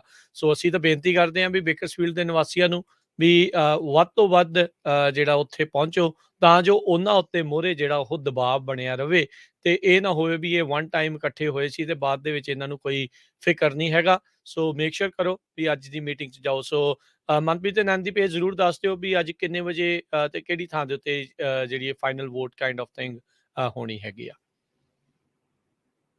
ਸੋ ਅੱਜ ਮੀਟਿੰਗ ਅਸੀਂ ਸਾਰੀ ਸੰਗਤ ਨੂੰ ਕਹਿ ਰਹੇ ਕਿ 5:30 ਵਜੇ ਪਹੁੰਚ ਜਾਓ। ਜੇ ਤੁਸੀਂ ਜਲਦੀ ਵੀ ਪਹੁੰਚ ਰਹੇ ਆ ਉਹ ਵੀ ਠੀਕ ਹੈ, ਕਿਉਂਕਿ ਲਾਸਟ ਟਾਈਮ ਮਤਲਬ ਪੂਰੀ ਹਾਲ ਮਤਲਬ ਭਰਿਆ ਪਿਆ ਸੀ, ਸੋ ਕਈਆਂ ਨੂੰ ਐਕਚੁਅਲੀ ਸੀਟ ਵੀ ਨਹੀਂ ਮਿਲਿਆ। ਪਰ ਅਸੀਂ 5:30 ਵਜੇ ਦੇ ਟਾਈਮ ਸਭ ਲੋਕ ਕਹਿ ਰਹੇ ਕਿ ਉੱਥੇ ਪਹੁੰਚ ਜਾਓ। ਸੋ ਬੇਕਰਸਫੀਲਡ ਸਿਟੀ ਹਾਲ ਦੇ ਵਿੱਚ? ਹਾਂਜੀ ਹਾਂਜੀ ਜੀ, ਉਹ ਹੈਗਾ ਟਰੱਕ ਸਟਿਲ ਐਵਨਿਊ ਦੇ ਉੱਤੇ। ਮੈਂ ਹੁਣੇ ਤੁਹਾਨੂੰ ਐਡਰੈਸ ਸੋ ਮਨਪ੍ਰੀਤ ਇਹ ਦੱਸੋ ਵੀ ਦਾ ਤੇ ਕੀ ਹੈਗਾ ਤੁਹਾਨੂੰ? ਇਦਾਂ ਕਿਉਂ ਲੱਗ ਰਿਹਾ ਵੀ ਸ਼ਾਇਦ ਜਿਹੜੇ ਸਿਆਸਤਦਾਨ ਆ ਵੀ ਉਹ ਆਪਣੇ ਕਿਤੇ ਵਾਅਦੇ ਤੋਂ ਪਿੱਛੇ ਵੀ ਜਿਹੜਾ ਉਹ ਹਟ ਸਕਦੇ ਆ? ਕਿਉਂ ਇਹ ਦਬਾਅ ਪਾਉਣਾ ਜਿਹੜਾ ਉਹ ਜ਼ਰੂਰੀ ਹੈਗਾ? ਸੋ ਇਹ ਜਿਵੇਂ ਆਪਾਂ ਇੱਕ ਤਰ੍ਹਾਂ ਦਾ ਜਿਵੇਂ ਇਤਿਹਾਸ ਲਿਖਿਆ ਗਿਆ ਵਾ ਸਿਟੀ ਬੇਕਰਸਫੀਲਡ ਦੇ ਵਿੱਚ, ਪਰ ਜਿਵੇਂ ਆਪਾਂ ਨੂੰ ਜੇ ਆਪਾਂ ਜਿਵੇਂ ਗਵਰਨਮੈਂਟ ਅਫੇਅਰਸ ਆਪਾਂ ਸਮਝਦੇ, ਆਪਾਂ ਪੰਜਾਬ ਪੋਲਿਟਿਕਸ ਵੀ ਫੋਲੋ ਕਰਦੇ ਹਾਂ, ਆਪਾਂ ਨੂੰ ਪਤਾ ਵਾ ਕਿ ਵੀ ਜਿਹੜੀ ਇਨ ਪਾਵਰ ਹੁੰਦੀ ਆ ਉਹਨਾਂ ਨੂੰ ਆਪਦੀ ਜਿਹੜੀ ਕੰਟਰੋਲ ਆ ਥੋੜਾ ਜਿਹਾ ਛੱਡਣ ਦੇ ਵਿੱਚ ਥੋੜੀ ਜਿਹੀ ਹੈਜ਼ਿਟੇਸ਼ਨ ਵੀ ਹੋ ਸਕਦੀ ਆ। ਪਰ ਉਹਨਾਂ ਨੂੰ ਹੁਣ ਪਤਾ ਲੱਗ ਗਿਆ ਲੋਕਲੀ ਵੀ ਇਹੀ ਗੱਲਾਂ ਹੋ ਰਹੀਆਂ ਨੇ, ਭਾਵੇਂ ਰਿਪਬਲਿਕਨ ਨੇ, ਭਾਵੇਂ ਡੈਮੋਕ੍ਰੈਟ ਨੇ, ਭਾਵੇਂ ਇੰਡੀਪੈਂਡੈਂਟ ਨੇ, ਕਿ ਵੀ ਇਹ ਜਿਹੜੀ ਸਿੱਖ ਪੰਜਾਬੀ ਕਮਿਊਨਿਟੀ ਆ ਇਹ ਹੁਣ ਇੱਕ ਤਰ੍ਹਾਂ ਜਾਗ ਗਈ ਆ। ਇਹਨਾਂ ਨੇ ਇੱਕ ਤਰ੍ਹਾਂ ਦਾ ਇੱਕ ਪਾਵਰ ਮੂਵ ਕੀਤਾ ਵਾ, ਦਿਖਾਇਆ ਵਾ ਕਿ ਵੀ ਜਦੋਂ ਸਾਡੀ ਕਮਿਊਨਿਟੀ ਦਾ ਕੋਈ ਮਸਲਾ ਵਾ ਕਿ ਵੀ ਤੁਸੀਂ ਇੱਕ ਕਮਿਊਨਿਟੀ ਨੂੰ ਅੱਡ ਕਰਨ ਦੀ ਕੋਸ਼ਿਸ਼ ਕਰ ਰਹੇ ਹੋ, ਭਾਵੇਂ ਆਪਾਂ ਸਪੋਰਟ ਕਰਦੇ ਹਾਂ, ਫਾਈਨੈਂਸ਼ਲੀ ਸਪੋਰਟ ਕਰਦੇ ਹਾਂ, ਆਪਾਂ ਆਪਣੇ ਸਮਾਲ ਬਿਜ਼ਨੈਸਿਸ ਨੂੰ ਇੰਨਾ ਜਿਵੇਂ ਸਟਰੋਂਗ ਬਣਾਇਆ, ਇੱਕ ਨੈਟਵਰਕ ਬਣਿਆ ਹੋਇਆ ਬੇਕਰਸਫੀਲਡ ਦੇ ਵਿੱਚ, ਫਿਰ ਵੀ ਜਦੋਂ ਆਪਾਂ ਹੁਣ ਆਪਣੀ ਪੋਲੀਟੀਕਲ ਪਾਵਰ ਨੂੰ ਇੱਕ ਤਰ੍ਹਾਂ ਇਕੱਠੇ ਕੀਤਾ ਵਾ ਤਾਂ ਆਪਾਂ ਇੱਕ ਇਹੋ ਜਿਹਾ ਇਹਨਾਂ ਤੇ ਇੰਪੈਕਟ ਪੈ ਗਿਆ ਵਾ ਕਿ ਵੀ ਇਹਨਾਂ ਦੇ ਵਿੱਚ ਇਵਨ ਜਿਵੇਂ ਜਿਹੜੇ ਬਹੁਤ ਹੀ ਪੁਰਾਣੇ ਗੋਰੇ ਨੇ ਕਰਨ ਕਾਉਂਟੀ ਦੇ ਵਿੱਚ, ਬੇਕਰਸਫੀਲਡ ਦੇ ਵਿੱਚ, ਉਹਨਾਂ ਦੇ ਸਰਕਲਸ ਦੇ ਵਿੱਚ ਵੀ ਆਪਣੀ ਕਮਿਊਨਿਟੀ ਦੀਆਂ ਗੱਲਾਂ ਹੋ ਰਹੀਆਂ ਨੇ, ਭਾਵੇਂ ਤੁਸੀਂ ਉਹਨਾਂ ਦੇ ਰੇਡੀਓ ਚੈਨਲਸ ਤੇ ਸੁਣ ਲਓ, ਕਹਿ ਰਹੇ ਨੇ ਕਿ ਵੀ ਇਹ ਆਪਾਂ ਨੂੰ ਪਤਾ ਸੀ ਇਹ ਕਮਿਊਨਿਟੀ ਇੱਥੇ ਰਹਿ ਰਹੀ ਆ ਕਿੰਨੇ ਚਿਰ ਤੋਂ ਤੇ ਇੰਨੀ ਪਾਪੂਲੇਸ਼ਨ ਇਹਨਾਂ ਦੀ ਵਧੀਆ, ਪਰ ਹੁਣ ਇਹਨਾਂ ਨੇ ਜਿਹੜਾ ਪੋਲੀਟੀਕਲ ਮੂਵ ਦਿਖਾਇਆ ਹੁਣ ਉਹਨਾਂ ਦੇ ਸਰਕਲਸ ਦੇ ਵਿੱਚ ਵੀ ਫਰਕ ਪੈ ਰਿਹਾ। ਸੋ ਜਦੋਂ ਇੱਕ ਜਿਵੇਂ ਉਹਨਾਂ ਨੂੰ ਆਪਦੀ ਪਾਵਰ ਛੱਡਣ ਦੇ ਵਿੱਚ ਥੋੜੀ ਜਿਹੀ ਹੋ ਰਹੀ ਹੈ ਕਿ ਵੀ ਹੈਜ਼ਿਟੇਸ਼ਨ ਹੋ ਰਹੀ, ਸੋ ਆਪਾਂ ਨੂੰ even last meeting ਆਪਾਂ ਦੇਖਿਆ ਥੋੜਾ ਜਿਹਾ ਡਰਾਮਾ ਹੋਇਆ ਸੀਗਾ ਕਿ ਵੀ ਕੀ ਸਿਟੀ ਅਟਾਰਨੀ ਨਾਲ ਗੱਲਾਂ ਹੋ ਰਹੀਆਂ ਸੀ, ਕੀ ਹੋ ਰਿਹਾ ਸਾਈਡ ਤੇ। ਆਪਾਂ ਨੂੰ ਇਹੀ ਆ ਕਿ ਵੀ ਆਪਾਂ ਫਿਰ ਵੀ ਆਪਣਾ ਪ੍ਰੈਜ਼ੈਂਸ ਦਿਖਾਈਏ ਕਿ ਵੀ ਭਾਵੇਂ ਉਹ ਲਾਸਟ ਵੋਟ ਪੈ ਗਈ ਤੇ ਆਪਾਂ ਨੂੰ ਪਤਾ ਕਿ ਵੀ ਇਹ ਫਾਈਨਲ ਵੋਟ ਆ ਅੱਜ, ਆਪਾਂ ਫਿਰ ਵੀ ਅੱਜ ਆਉਣਾ ਤੇ ਦਿਖਾਉਣਾ ਕਿ ਵੀ ਅਸੀਂ ਫਿਰ ਵੀ ਦੇਖ ਰਹੇ ਹਾਂ, ਆਪਾਂ we're paying attention, ਆਪਾਂ ਇਸ ਚੀਜ਼ ਨੂੰ ਫੋਲੋ ਕਰ ਰਹੇ ਹਾਂ all the way through, ਜਦ ਤੱਕ ਜਿਵੇਂ ਇੱਕ ਤਰ੍ਹਾਂ ਦਾ ਇੰਕ ਸੁੱਕ ਨਹੀਂ ਜਾਂਦਾ ਉਸ ਵੋਟ ਤੇ। ਜੀ ਸੋ ਬਿਲਕੁਲ ਜਿੰਨੇ ਵੀ ਸਾਡੇ ਸਰੋਤੇ ਪੰਜਾਬੀ ਰੇਡੀਓ ਯੂਐਸਏ ਦੇ ਸੁਣ ਰਹੇ, ਪੰਜਾਬੀ ਰੇਡੀਓ ਨੂੰ ਬੇਕਰਸਫੀਲਡ ਏਰੀਆ 'ਚ ਖਾਸ ਕਰਕੇ ਤੁਸੀਂ ਪਿਛਲੀ ਜਿਹੜੀ ਮੀਟਿੰਗ ਹੋਈ ਸੀ ਉੱਥੇ ਇਕੱਠ ਦਿਖਾ ਲਿਆ ਐਗਜ਼ੈਕਟਲੀ ਸੇਮ ਜਿਸ ਤਰ੍ਹਾਂ ਕਿਸਾਨ ਮੋਰਚੇ ਦੇ ਵੇਲੇ ਨੋ ਮੈਟਰ ਤੁਹਾਡੀ ਕੀ ਆਈਡੀਓਲੋਜੀ ਆ, ਕਿਹੜੇ ਕਿਹੜੇ ਤੁਹਾਡੇ ਵਿਚਾਰ ਆ, ਸਾਰੇ ਇਕੱਠੇ ਸੀ ਪੰਜਾਬੀ। ਸੋ ਇੱਥੇ ਵੀ ਸਾਰੇ ਇਕੱਠੇ ਸੀ, ਹੁਣ ਢਿੱਲੇ ਨਹੀਂ ਪੈਣਾ, ਕਿਉਂਕਿ ਕੀ ਹੁੰਦਾ ਵੀ ਕਈ ਵਾਰੀ ਆਪਾਂ ਕਹਿੰਦੇ ਵੀ ਮੋਰਚਾ ਜਿੱਤ ਲਿਆ ਮੁੜ ਕੇ ਫਿਰ ਠੰਡੇ ਪੈ ਜਾਂਦੇ ਆ। ਹਜੇ ਜਿੱਤ ਨਹੀਂ ਹੋਇਆ, ਅੱਜ ਫਾਈਨਲ ਹੋਣਾ ਆ। 6ਵੀਂ ਪਬਲਿਕ ਹੀਅਰਿੰਗ ਹੋਣੀ ਆ, 6th ਹੋਣੀ ਆ ਇਹ ਰੀਡਿਸਟ੍ਰਿਕਟ ਦੇ ਮਾਮਲੇ ਦੇ ਵਿੱਚ। ਸੋ ਜਿੰਨੇ ਵੀ ਸਰੋਤੇ ਸੁਣ ਰਹੇ ਆ ਪਲੀਜ਼ ਅੱਜ ਸ਼ਾਮ ਨੂੰ ਸਿਟੀ ਕਾਉਂਸਲ ਚੈਂਬਰਸ ਜਿਹੜਾ ਟਰਕਸਟਨ ਐਵਨਿਊ ਦੇ ਉੱਤੇ ਆ 6 ਵਜੇ ਉੱਥੇ ਪਹੁੰਚੋ। ਅੱਜ ਲੱਗਦਾ ਮੈਨੂੰ ਬੁਲਾਰੇ ਤਾਂ ਨਹੀਂ ਬਾਲੇ ਹੋਣੇ, ਪਰ ਤੁਹਾਡੀ ਪ੍ਰੈਜ਼ੈਂਸ ਬਹੁਤ ਜ਼ਰੂਰੀ ਹੈਗੀ ਆ। ਜੀ ਸੋ ਬਿਲਕੁਲ, ਸੋ ਅੱਜ ਸ਼ਾਮ ਨੂੰ 5:30 ਵਜੇ ਤੱਕ ਬੇਕਰਸਫੀਲਡ ਸਿਟੀ ਹਾਲ ਦੇ ਵਿੱਚ ਤੁਸੀਂ ਜਿਹੜੀ ਉਹ ਹਾਜ਼ਰੀ ਲਵਾਓ। 100 ਬੰਦਾ ਵੀ ਉੱਥੇ ਜਿਹੜਾ ਉਹ ਪਹੁੰਚਦਾ ਆ ਤੇ ਜਿਹੜੇ ਬੈਠੇ ਨੇ ਉੱਥੇ ਚੇਅਰਸ ਦੇ ਵਿੱਚ ਉਹਨਾਂ ਉੱਤੇ ਦਬਾਅ ਰਹਿੰਦਾ ਹੈ ਵੀ ਅਸੀਂ ਕੋਈ ਪੁੱਠੀ ਸਿੱਧੀ ਜਿਹੜੀ ਗੱਲ ਆ ਕੋਈ ਉੱਤੋਂ ਦੀ ਨਹੀਂ ਕਰ ਸਕਦੇ, ਕਿਉਂਕਿ ਉਹ ਫਿਰ ਉਹਨਾਂ ਦੇ ਲਈ ਇਵੈਂਚੁਅਲੀ ਜਿਹੜੀ ਉਹ ਮਾੜੀ ਚੀਜ਼ ਸਾਬਤ ਹੋਊਗੀ। ਤੇ ਡੈਫੀਨੇਟਲੀ ਜਿਹੜੇ ਸਾਥ ਦੇ ਰਹੇ ਆ ਉਹਨਾਂ ਨੂੰ ਆਪਣੇ ਨਾਲ ਜਿਹੜਾ ਉਹ ਰੱਖੋ, ਸਾਰਿਆਂ ਨੂੰ ਨਾਲ ਤੋਰ ਕੇ ਰੱਖੋ ਤਾਂ ਜੋ ਤੁਹਾਡਾ ਸਾਥ ਬਣਿਆ ਰਵੇ ਤੇ ਇਵੈਂਚੁਅਲੀ ਫਾਈਨਲੀ ਇਸ ਮੈਪ ਦੇ ਉੱਤੇ ਜਿਹੜੀ ਮੋਹਰ ਆ ਉਹ ਲੱਗ ਜਾਵੇ। So thank you Naindeep, thank you Manpreet Kaur, ਤੁਸੀਂ ਸਾਡੇ ਨਾਲ ਜੁੜੇ ਤੇ ਇਸ ਦੇ ਬਾਰੇ ਜਾਣਕਾਰੀਆਂ ਸਾਂਝੀਆਂ ਕੀਤੀਆਂ, ਬਹੁਤ ਸ਼ੁਕਰੀਆ ਜੀ, ਮਿਹਰਬਾਨੀ ਜੀ। ਹਾਂਜੀ ਬਹੁਤ ਬਹੁਤ ਧੰਨਵਾਦ ਜੀ। ਵਾਹਿਗੁਰੂ ਜੀ ਕਾ ਖਾਲਸਾ, ਵਾਹਿਗੁਰੂ ਜੀ ਕੀ ਫਤਿਹ। ਜੀ ਹਰਜੋਤ ਜੀ। ਤੇ ਆਪਾਂ ਹੁਣ ਗੱਲ ਕਰਦੇ ਆ ਮੌਰਗੇਜ ਦੀ। ਰਾਜਕਰਵੀਰ ਸਿੰਘ ਜੀ ਸਾਡੇ ਨਾਲ ਮੋਹਨ ਚੀਮਾ ਜੀ ਜੁੜਨਗੇ। ਜੀ ਹਾਂ, ਕੁਛ ਹੀ ਮਿੰਟਾਂ ਦੇ ਵਿੱਚ ਆਪਾਂ ਉਹਨਾਂ ਦੇ ਨਾਲ ਕੰਟੈਕਟ ਕਰਦੇ ਹਾਂ ਤੇ ਤੁਸੀਂ ਜਿਹੜੇ ਸਰੋਤੇ ਹੋ ਇਦਾਂ ਹੀ ਪੰਜਾਬੀ ਰੇਡੀਓ ਯੂਐਸਏ ਦੇ ਨਾਲ ਜੁੜੇ ਰਹੋ। ਸੋ ਦੇ ਹਰਜੋਤ ਸਿੰਘ ਜੀ ਜੇ ਤੁਸੀਂ ਥੋੜਾ ਜਿਹਾ ਇਸ ਤੇ ਇੱਕ ਦੋ ਮੈਂ ਉਹਦੇ ਚ ਕਵਰ ਕਰ ਲੈਣਾ। ਅੱਜ ਕਹਿੰਦੇ ਵੀ 30 ਸਾਲਾਂ ਦੀ ਜਿਹੜੀ ਮੌਰਗੇਜ ਆ ਉਹ 5% ਨੂੰ ਕ੍ਰਾਸ ਕਰ ਗਈ ਆ, ਜਿਹੜੀ ਲੇਟੈਸਟ ਖਬਰ ਆ ਰਹੀ ਆ। ਸੋ ਤੁਸੀਂ ਦੇਖ ਲਓ ਵੀ ਦੇਖਦੇ ਕੁਝ ਹਫ਼ਤਿਆਂ ਕੁਝ ਮਹੀਨਿਆਂ ਦੇ ਵਿੱਚ ਹੀ ਇੰਟਰਸਟ ਰੇਟ ਕਿੱਥੇ ਚਲਾ ਗਿਆ ਆ। 30 ਈਅਰ ਫਿਕਸਡ ਮੌਰਗੇਜ ਰੇਟ ਹੁਣ 5.02% ਤੇ ਚਲ ਗਿਆ, ਮੌਰਗੇਜ ਨਿਊਜ਼ ਡੇਲੀ ਦੇ ਮੁਤਾਬਕ। ਇਹ ਪਹਿਲੀ ਵਾਰੀ ਹੋਇਆ ਸਨ 2011 ਦੇ ਵਿੱਚ ਇਹ ਸੀਗਾ। ਹੁਣ ਤੁਸੀਂ ਹਿਸਾਬ ਲਾ ਲਓ ਵੀ 2011 ਤੋਂ ਬਾਅਦ 2022 ਦੇ ਵਿੱਚ ਇੰਨਾ ਜ਼ਿਆਦਾ ਇੰਟਰਸਟ ਹੁਣ ਪਿਛਲੇ ਕੁਛ ਹਫ਼ਤਿਆਂ ਦੇ ਵਿੱਚ ਹੀ ਚੜਿਆ ਹੈਗਾ। ਆਪਾਂ ਦੇਖਦੇ ਹਾਂ ਜਿਸ ਤਰ੍ਹਾਂ ਪਹਿਲਾਂ ਵੀ ਖਬਰਾਂ ਸਾਂਝੀਆਂ ਕੀਤੀਆਂ ਸੀ ਵੀ ਫੈਡ ਹੁਣ ਉਹ ਫੈਡ ਨੂੰ ਫਿਕਰ ਬਹੁਤ ਆ ਇਨਫਲੇਸ਼ਨ ਨੂੰ ਲੈ ਕੇ, ਹਾਹਾਕਾਰ ਪੂਰੀ ਮਚੀ ਹੋਈ ਆ। ਕੱਲੀ ਅਮਰੀਕਾ ਨਹੀਂ ਪੂਰੀ ਦੁਨੀਆ ਦੇ ਵਿੱਚ। ਅੱਜ ਮੀਟਿੰਗ ਉਹਨਾਂ ਦੀ ਖਤਮ ਹੋਣ ਵਾਲੀ ਆ, ਮੈਨੂੰ ਲੱਗਦਾ ਜਾਂ ਖਤਮ ਹੋ ਗਈ, ਉਹਦੀ ਅਪਡੇਟ ਆਪਾਂ ਸ਼ਾਮ ਨੂੰ ਸਾਂਝੀ ਕਰਾਂਗੇ ਵੀ ਕੀ ਉਹਨੇ ਡਿਸਾਈਡ ਕੀਤਾ। $9 ਟ੍ਰਿਲੀਅਨ ਦਾ ਜਿਹੜਾ ਬੈਲੈਂਸ ਆ ਉਹ ਵੀ ਕਰਨਾ ਪੈਣਾ। ਸੋ ਉਸ ਕਰਨ ਦੇ ਲਈ ਇੰਟਰਸਟ ਰੇਟ ਵੱਧ ਰਿਹਾ ਤੇ ਕਾਫੀ ਵੱਧ ਰਿਹਾ। ਤੇ ਉਧਰੋਂ ਸਟਾਕ ਮਾਰਕੀਟ ਦੇ ਉੱਤੇ ਵੀ ਬਹੁਤ ਵੱਡਾ ਜਿਹੜਾ ਝਟਕਾ ਲੱਗ ਰਿਹਾ। ਆਪਾਂ ਤੁਹਾਨੂੰ ਪਹਿਲੀ ਖਬਰ ਦੇ ਵਿੱਚ ਦੱਸਿਆ ਸੀ। ਕਹਿੰਦੇ ਭਈ ਹਾਊਸਿੰਗ ਮਾਰਕੀਟ ਦੀ ਜੇ ਗੱਲ ਕਰਦੇ ਜਾਈਏ ਹਿਸਟਰੀ ਦੇ ਵਿੱਚ ਸਭ ਨਾਲੋਂ ਵੱਧ ਕੀਮਤਾਂ ਜਿਹਦਾ ਪ੍ਰਾਈਸੀਐਸਟ ਹਾਊਸਿੰਗ ਮਾਰਕੀਟ ਆ ਅਮਰੀਕਾ ਦੀ ਹਿਸਟਰੀ ਦੇ ਵਿੱਚ ਇਸ ਟਾਈਮ। ਜੀ ਤੇ ਆਪਣੇ ਨਾਲ ਇਸ ਟਾਈਮ ਮੋਹਨ ਚੀਮਾ ਜੀ ਜੁੜ ਚੁੱਕੇ ਨੇ। ਮੋਹਨ ਚੀਮਾ ਜੀ ਆਇਆਂ ਨੂੰ, ਸਵਾਗਤ ਹੈ। ਸਤਿ ਸ੍ਰੀ ਅਕਾਲ ਜੀ। ਸਤਿ ਸ਼੍ਰੀ ਅਕਾਲ ਰਾਜਵੀਰ ਭਾਜੀ, ਆਪ ਜੀ ਨੂੰ, ਰੋਸ਼ਨ ਖਾਲਸਾ ਭਾਜੀ ਆਪ ਜੀ ਨੂੰ, ਅਤੇ ਪੰਜਾਬੀ ਰੇਡੀਓ ਯੂਐਸ ਨਾਲ ਜਿਹੜੇ ਸਭ ਸਰੋਤਿਆਂ ਨੂੰ ਮੇਰੇ ਵੱਲੋਂ ਹੱਥ ਜੋੜ ਕੇ ਪਿਆਰ ਭਰੀ ਸਤਿ ਸ਼੍ਰੀ ਅਕਾਲ ਜੀ। ਸੋ ਮੋਹਨ ਚੀਮਾ ਜੀ, ਜਿੱਦਾਂ ਹਰਜੋਤ ਭਾਜੀ ਦੱਸ ਹੀ ਰਹੇ ਸੀਗੇ ਵੀ ਪ੍ਰਾਈਸਿਸ ਅਜੇ ਵੀ ਘਰਾਂ ਦੇ ਜਿਹੜੇ ਉਹ ਤਾਂ ਹੀ ਜਿਹੜੇ ਉਹ ਚੱਲ ਰਹੇ ਹੈਗੇ ਆ। ਜੇ ਤੁਸੀਂ ਬਿਫੋਰ ਵੀ ਸਟਾਰਟ ਇੱਕ ਤਾਂ ਪਹਿਲਾਂ ਆਪਣੀਆਂ ਜਿਹੜੀਆਂ ਆਈਡੀਜ਼ ਆ ਉਹ ਸ਼ੇਅਰ ਕਰ ਲਿਓ ਜੀ। ਹਾਂਜੀ ਹਾਂਜੀ, ਬਹੁਤ ਬਹੁਤ ਧੰਨਵਾਦ ਭਾਜੀ। ਹਾਂਜੀ, ਜਿਹੜੀ ਮੇਰੀ ਲੋਨ ਨਾਲ ਜੁੜਦੀ ਆਈਡੀ ਹੈਗੀ ਹੈ ਜ਼ੈਂਡਰ ਮੌਰਗੇਜ ਨਾਲ ਜੀ, ਉਹ ਹੈਗੀ ਹੈ NMLS ID ਨੰਬਰ 698952।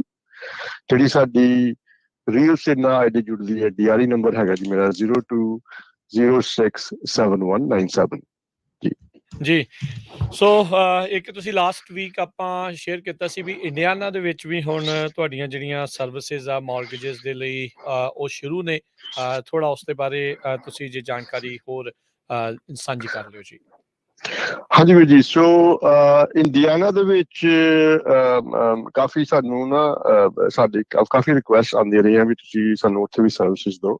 ਸੋ ਇਹ ਖੁਸ਼ਖਬਰੀ ਦਾ ਮੌਕਾ ਜੀ ਸਾਡੇ ਵਾਸਤੇ ਵੀ, ਅਤੇ ਸਾਡੇ ਕਾਫੀ ਜਿਹੜੇ ਸਾਡੇ ਖਾਸ ਕਰ ਟਰੱਕਿੰਗ ਕੰਪਨੀਜ਼ ਦੇ ਮਾਲਕ ਜਾਂ ਟਰੱਕਿੰਗ ਕੰਪਨੀਜ਼ ਪਏ ਹੋਏ ਸਾਡੇ ਜਿਹੜੇ ਭੈਣ ਭਰਾ ਹੈਗੇ ਨੇ, ਉਹ ਕਾਫੀ ਇੰਡੀਆਨਾ 'ਚ ਰਹਿੰਦੇ ਨੇ। ਤੇ ਅਸੀਂ ਹੁਣ ਪੂਰੀ ਸਟੇਟ ਆਫ ਇੰਡੀਆਨਾ ਦੇ ਵਿੱਚ ਜੇ ਕਿਸੇ ਨੇ ਵੀ ਕੋਈ ਨਵਾਂ ਘਰ ਲੈਣਾ ਹੈਗਾ ਜਾਂ ਉਹਦੇ ਵਾਸਤੇ ਜਿਹਨਾਂ ਨੇ ਲੋਨ ਕਰਾਉਣਾ ਹੈਗਾ, ਟਰੱਕਿੰਗ ਕੰਪਨੀ ਦਾ ਕੰਮ ਕਰਦੇ ਨੇ, ਤੇ ਉਹ ਸਾਡੇ ਨਾਲ ਸਲਾਹ ਕਰ ਸਕਦੇ ਨੇ। ਅਸੀਂ ਉਹਨਾਂ ਦੀ ਉੱਥੇ ਲੋਨ ਲੈਣ ਦੇ ਵਿੱਚ ਪੂਰੀ ਮਦਦ ਕਰਾਂਗੇ। ਜੇ ਕਿਸੇ ਦਾ ਉੱਥੇ ਕੋਈ ਲੋਨ ਚੱਲ ਰਿਹਾ, ਕੋਈ ਮੁਸ਼ਕਿਲ ਆ ਰਹੀ ਹੈ, ਕੋਈ ਡਿਫੀਕਲਟੀ ਆ ਰਹੀ ਹੈ ਲੋਨ ਕਲੋਜ਼ ਕਰਨ ਦੇ ਵਿੱਚ, ਤੇ ਉਹ ਵੀ ਸਾਡੇ ਨਾਲ ਜ਼ਰੂਰ ਕੰਟੈਕਟ ਕਰਨ। ਅਸੀਂ ਸਟੇਟ ਆਫ ਇੰਡੀਆਨਾ ਦੇ ਵਿੱਚ ਇਹ ਜਿਹੜੀਆਂ ਮੌਰਗੇਜ ਲੋਨ ਦੀਆਂ ਸਰਵਿਸਿਜ਼ ਇਸ ਵੇਲੇ ਪ੍ਰੋਵਾਈਡ ਕਰ ਰਹੇ ਹਾਂ ਜੀ। ਜੀ, ਸੋ ਕੰਟੈਕਟ ਕਰਨ ਦੇ ਲਈ ਮੋਹਨ ਚੀਮਾ ਜੀ ਫੋਨ ਨੰਬਰ ਵੀ ਜੇ ਤੁਸੀਂ ਸ਼ੇਅਰ ਕਰ ਲਿਓ ਜੀ। ਹਾਂਜੀ, ਅਸੀਂ ਨਾ ਇੱਕ ਟੋਲ ਫ੍ਰੀ ਨੰਬਰ ਰੱਖਿਆ ਹੈਗਾ ਕਿਉਂਕਿ ਸਾਨੂੰ ਥਰੂ ਆਊਟ ਦੀ ਨੇਸ਼ਨ ਕਦੋਂ ਪੂਰੇ US ਦੇ ਵਿੱਚ ਕਾਲਸ ਆਉਂਦੀਆਂ। ਸੋ ਅਸੀਂ ਇੱਕ ਈਜ਼ੀ ਨੰਬਰ ਰੱਖ ਲਿਆ ਜੀ, ਜਿਹਦੇ ਵਿੱਚ ਤੁਸੀਂ ਕਿਸੇ ਵੀ ਸਟੇਟ 'ਚ ਹੋਵੇ ਤੁਸੀਂ ਸਾਨੂੰ ਜ਼ਰੂਰ ਕਾਲ ਕਰ ਸਕਦੇ ਹੋ। ਟੋਲ ਫ੍ਰੀ ਨੰਬਰ ਹੈਗਾ, ਇਹ ਨੰਬਰ ਹੈਗਾ ਜੀ 855 855 2022 855 855 2022। ਇਸ ਨੰਬਰ ਤੇ ਕਾਲ ਕਰ ਸਕਦੇ ਨੇ ਤੇ ਸਾਡੇ ਨਾਲ ਜਿਹੜਾ ਵੀ ਤੁਹਾਡਾ ਕੋਈ ਸਵਾਲ ਹੈਗਾ ਤੁਸੀਂ ਸਾਡੇ ਤੱਕ ਜਰੂਰ ਸਾਨੂੰ ਕਾਲ ਜ਼ਰੂਰ ਕਰੋ ਤਾਂ ਕਿ ਪੁੱਛ ਲਓ ਵੀ ਕੀ ਤੁਹਾਨੂੰ ਕੋਈ ਲੋੜ ਹੈਗੀ ਸਾਡੀ ਤਾਂ ਅਸੀਂ ਤੁਹਾਡੀ ਮਦਦ ਕਰ ਸਕੀਏ ਜੀ। ਸੋ ਚੀਮਾ ਜੀ, ਪਹਿਲਾਂ ਮੈਂ ਜਦੋਂ ਤੁਸੀਂ ਜੁੜੇ ਆ ਖਬਰ ਸਾਂਝੀ ਕਰ ਰਿਹਾ ਸੀ ਵੀ 30 ਸਾਲਾਂ ਦਾ ਮੌਰਗੇਜ ਹੁਣ 5.02% ਤੇ ਚਲਾ ਗਿਆ। ਮੌਰਗੇਜ ਨਿਊਜ਼ ਡੇਲੀ ਦੇ ਮੁਤਾਬਕ ਇਹ ਸਨ 2018 ਤੋਂ ਬਾਅਦ ਇੰਨਾ ਜ਼ਿਆਦਾ ਅੱਪ ਗਿਆ ਹੈਗਾ। ਹਾਂਜੀ, ਦੇਖੋ ਖੋਸਾ ਭਾਜੀ ਏਦਾਂ ਹੈਗਾ ਕਿ ਇਸ ਵੇਲੇ ਜਿਹੜੀ ਫੈਡ ਦੀਆਂ ਜਿਹੜੀ ਤੁਸੀਂ ਮੀਟਿੰਗ ਸੀ ਗੱਲ ਕਰ ਰਹੇ ਸੀ ਨੇ, ਜਿਹੜੀ ਇਹਨਾਂ ਦੀ ਇਸ ਵੇਲੇ ਜਿਹੜੀ ਇਹਨਾਂ ਦੀ ਵਰਬੇਜ ਹੈਗੀ ਨਾ, ਜਿਹੜੀ ਇਹਨਾਂ ਦੀ ਬੋਲੀ ਹੈਗੀ ਹੈ, ਉਹ ਇਹ ਹੈਗੀ ਆ ਵੀ ਇਹਨਾਂ ਨੇ ਜਿਹੜੇ ਆਪਣੇ ਫੈਡ ਰੇਟਸ ਹੈਗੇ ਆ ਉਹਨਾਂ ਨੂੰ ਕੰਟੀਨਿਊਸਲੀ ਵਧਾਈ ਜਾਣਾ ਤਾਂ ਕਿ ਜਿਹੜੀ ਇਨਫਲੇਸ਼ਨ ਹੈ ਉਸ ਨੂੰ ਕਿਸੇ ਪੱਖੋਂ ਇਹ ਕੰਟਰੋਲ ਕਰ ਪਾਉਣ। ਕਿਉਂਕਿ ਜਿਹੜੀ ਮਹਿੰਗਾਈ ਦੀ ਅਸੀਂ ਗੱਲ ਕਰਨੇ, ਇਹਨਾਂ ਕੋਲ ਕੋਈ ਟੂਲ ਰਿਹਾ ਹੀ ਨਹੀਂ, ਹੋਰ ਕੋਈ ਤਰੀਕਾ ਰਿਹਾ ਹੀ ਨਹੀਂ ਕਿ ਇਹਨੂੰ ਕਿਸੇ ਤਰ੍ਹਾਂ ਕੰਟਰੋਲ ਕੀਤਾ ਜਾ ਸਕੇ।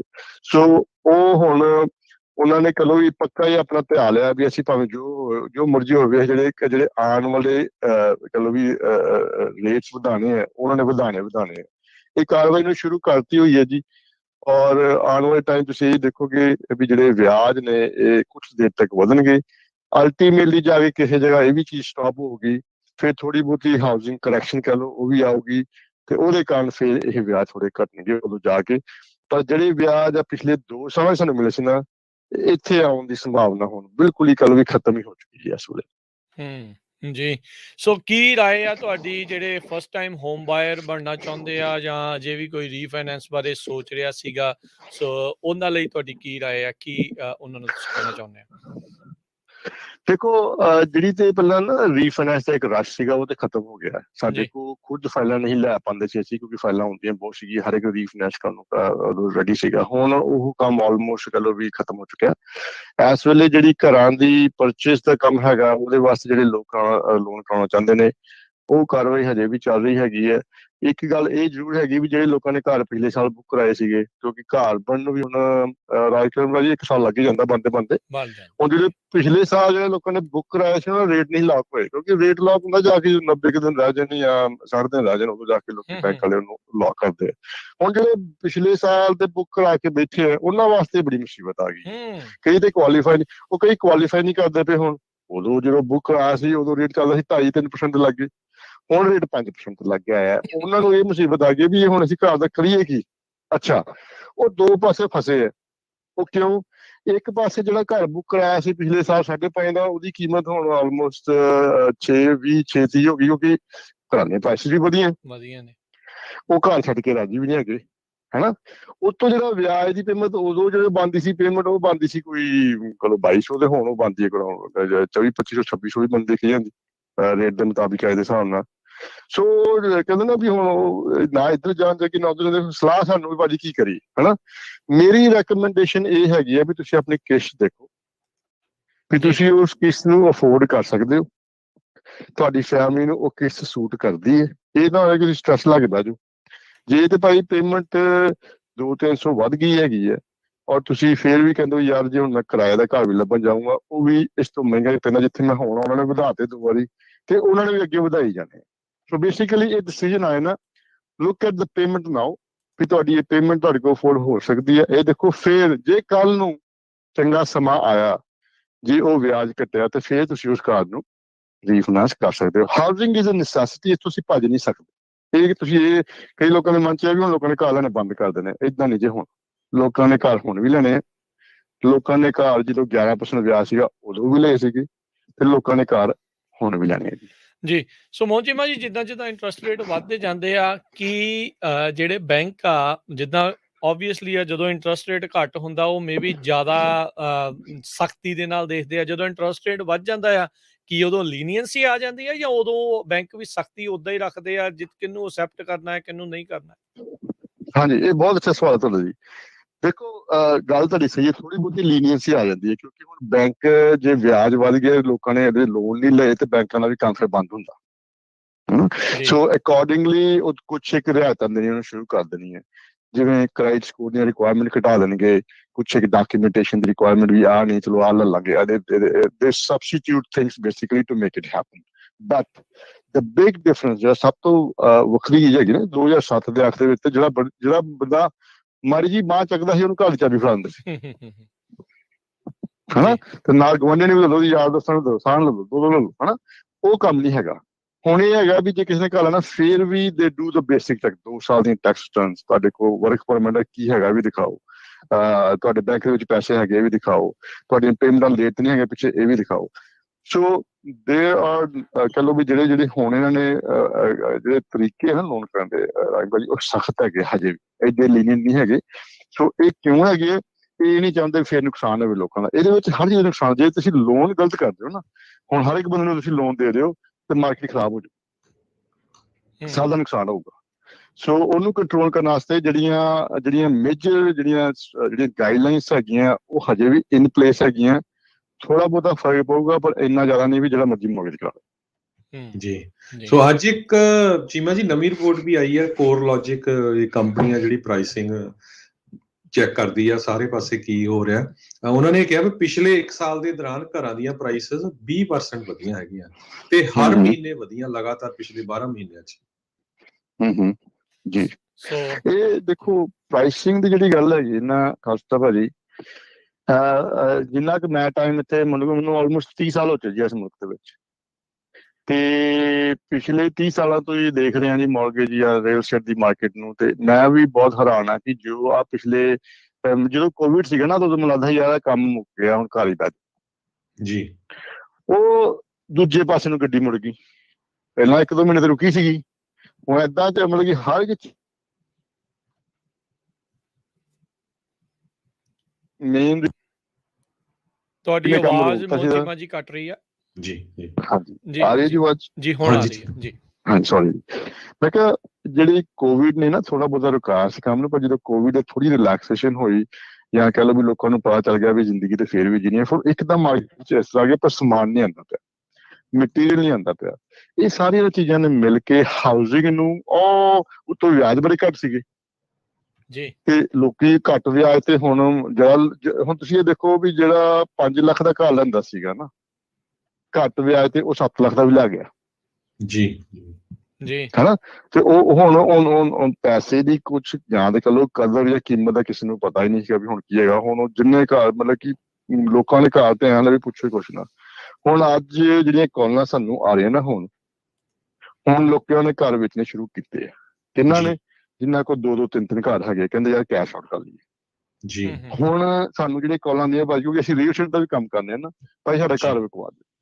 ਪਹਿਲਾਂ ਨਹੀਂ ਸੀ ਆਉਂਦੀਆਂ ਜੀ ਹੁਣ ਆਉਣੀਆਂ ਸ਼ੁਰੂ ਹੋ ਗਈਆਂ। ਹੁਣ ਲੋਕਾਂ ਨੂੰ ਪਤਾ ਚੱਲ ਗਿਆ ਵੀ ਭਾਈ ਵਿਆਜ ਵੀ ਵੱਧ ਗਏ ਹੈ ਹਾਲੇ ਵੀ ਸਾਡੇ ਘਰ ਵਿੱਚ ਐਕੁਇਟੀ ਬਣੀ ਪਈ ਹੈ ਇਹਨੂੰ ਕੱਢੀਏ ਕਿਤੇ ਹੋਰ ਕਾਰੋਬਾਰ ਚਲਾ ਲਈਏ ਜਾਂ ਕੁਝ ਹੋਰ ਕਰ ਲਈਏ। ਸੋ ਹੁਣ time is changing a little bit. ਪਰ ਤੁਹਾਡੀ ਗੱਲ ਬਹੁਤ ਸਹੀ ਹੈ ਜੋ ਕੋਰਲੋਜੀ ਦੀ ਰਿਪੋਰਟ ਹੈਗੀ ਹੈ ਨਾ ਉਹ ਬਿਲਕੁਲ ਸਹੀ ਹੈਗੀ ਹੈ। ਇਸੇ ਕਾਰਨ ਇਸ ਚੀਜ਼ ਨੂੰ ਕੰਟਰੋਲ ਕਰਨ ਵਾਸਤੇ ਸਰਕਾਰ ਜਿਹੜੀ ਹੈਗੀ ਹੈ ਉਹ ਵਿਆਜ ਵਧਾ ਰਹੀ ਹੈ ਔਰ ਸਰਕਾਰ ਇਸ ਵੇਲੇ ਬਿਲਕੁਲ ਨਹੀਂ ਡਰ ਰਹੀ ਭਾਵੇਂ ਜੋ ਮਰਜ਼ੀ ਹੋ ਜਾਏ। ਉਹ ਤੇ ਰਿਸੈਸ਼ਨ ਦਾ ਵੀ ਨਹੀਂ ਕੇਅਰ ਕਰ ਰਿਹਾ ਵੀ ਹੋ ਜਾਏ ਤੇ ਭਾਵੇਂ ਵੀ ਡੋਂਟ ਕੇਅਰ। ਜੀ ਜੀ ਸੋ ਮੋਹਨ ਚੀਮਾ ਜੀ ਤੁਸੀਂ ਇੱਕ ਹੋਰ ਸਰਵਿਸ ਜਿਹੜੀ ਉਹ ਸ਼ੁਰੂ ਕੀਤੀ ਹੈ ਟਰੱਕ ਐਂਡ ਟ੍ਰੇਲਰਸ ਦੇ ਲੋਨਸ ਦੀ ਘਰਾਂ ਦੇ ਮੌਰਗੇਜਸ ਦੇ ਨਾਲ। ਜੇ ਤੁਸੀਂ ਉਸ ਦੇ ਬਾਰੇ ਵੀ ਥੋੜੀ ਜਾਣਕਾਰੀ ਸਾਡੇ ਸਰੋਤਿਆਂ ਦੇ ਨਾਲ ਸਾਂਝੀ ਕਰੋ ਕਿਉਂਕਿ ਆਪਣੀ ਬਹੁਤ ਸਾਰੀ ਕਮਿਊਨਿਟੀ ਇਸ ਕਿੱਤੇ ਦੇ ਨਾਲ ਜੁੜੀ ਹੋਈ ਆ।